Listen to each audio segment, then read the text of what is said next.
The parliamentary opposition abandoned the sitting of the House on Tuesday amidst efforts to have the National Identification System NIDS bill withdrawn. The bill was one of two matters discussed, but it was the NIDS bill that got MPs from both sides heated. TVJ's Herman Green reports. It was a fiery discussion in Parliament about the NIDS bill, forcing the Speaker of the House, Colonel Charles Sr., to call a 20-minute recess to calm tempers. During the break, the opposition called a press briefing explaining their stance on the NIDS bill, which had 268 amendments between both houses. The Prime Minister moved that the matter be considered at a later date. We were not permitted, as the standing orders provide for, either to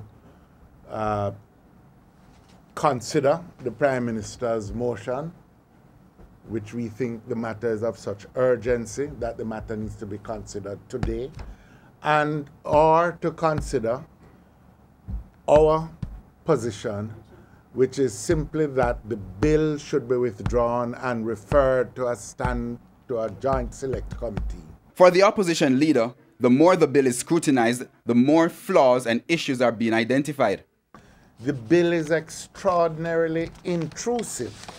I don't think most Jamaicans understand that they're going to be required to make their iris scan available, to have their toe print, palm print, footprint, their vein pattern captured and installed in a database.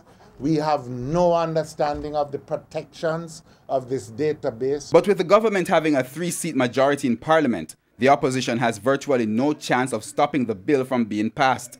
In spite of that reality, Dr. Phillips says the opposition will not back down in its effort to get a better bill. We are saying we are prepared to have dialogue with all the groups that feel as strongly as we do and to devise some collective action if there is no positive response to the government to what we believe is a reasonable position that we have put. In light of their stance on the issue, the opposition said they saw no reason to return to the sitting, leaving Gordon House shortly after. Herman Green, TVJ News.